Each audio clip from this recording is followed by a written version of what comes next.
Welcome to the Time Capsule Show, where we analyze history to find lessons worth learning. Today we're going to discuss the origin of the term chivalry.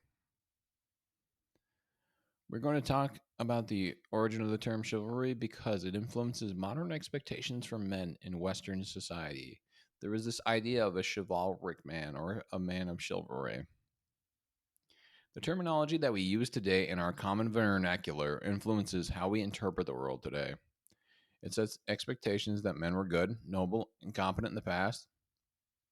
The truth is that if you're reading romantic poetry, if you believe that,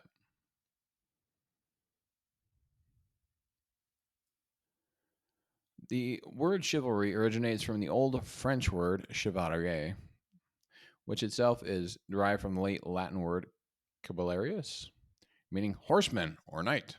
These individuals were armored and on a mount. They were the then equivalent of a tank. They would charge into unarmored or lightly armored opponents and sweep them aside.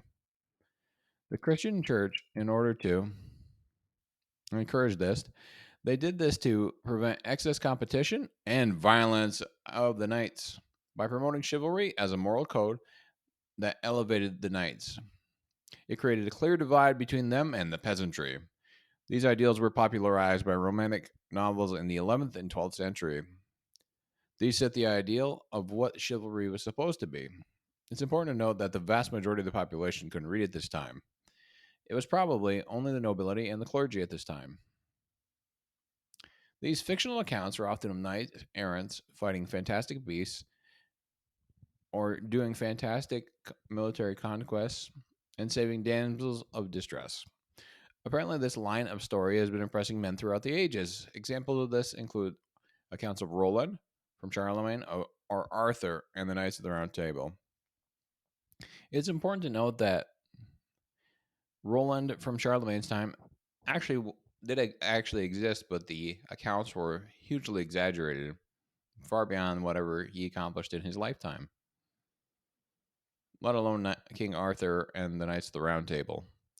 The knights or horsemen were rewarded with land or for military conquest. They could plunder and loot and do whatever they wanted with women that they from the area that they conquered. The knights were good at one thing: warfare. It was one it was important for them to have the ability to wage war. They should be loyal to their liege lord as well.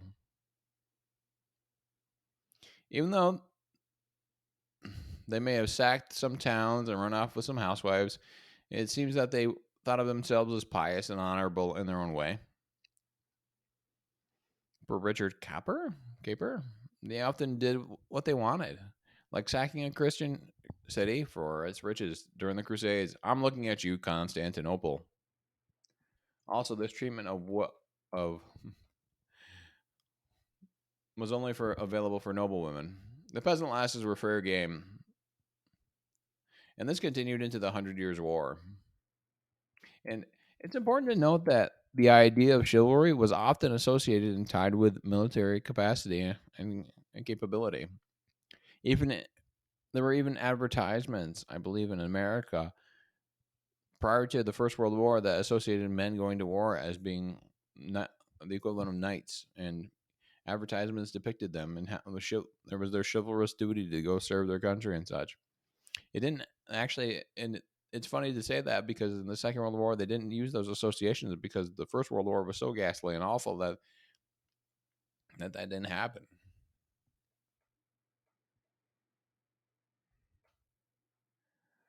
Now that we've talked about the history of chivalry itself, what lessons can we draw from this? One, the divergence between the romanticized chivalry and historical record highlights the importance of critically assessing sources. It teaches us to be cautious of idealized narratives and to seek multiple perspectives to gain a more accurate understanding of the past. What you see on TV may not be true, but it makes a good story, doesn't it, though?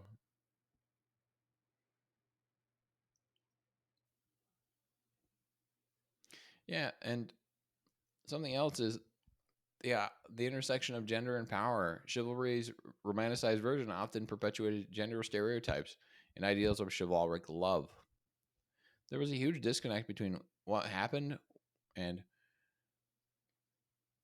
just in general what was there. In all honesty, like I covered previously, life in the medieval times kind of sucked for a lot of people. Our lifespans were probably just about double in the modern Western age, or in the modern age, I should say, in most Western countries.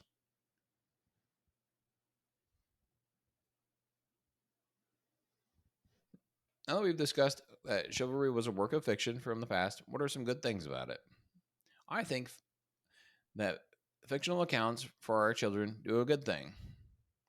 It creates the idea that there were people who were noble, protected the weak, and fought quote unquote evil, which is a fantastic thing.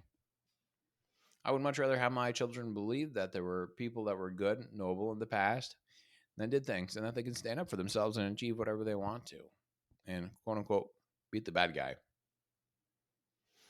I think some of the key takeaways that are worthwhile would be the focus on self improvement, being physically able, and treating people well, regardless of gender.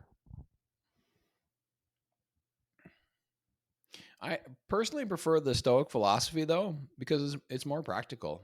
But I do like the stories from chivalry. Thank you for stopping in today and have a great day.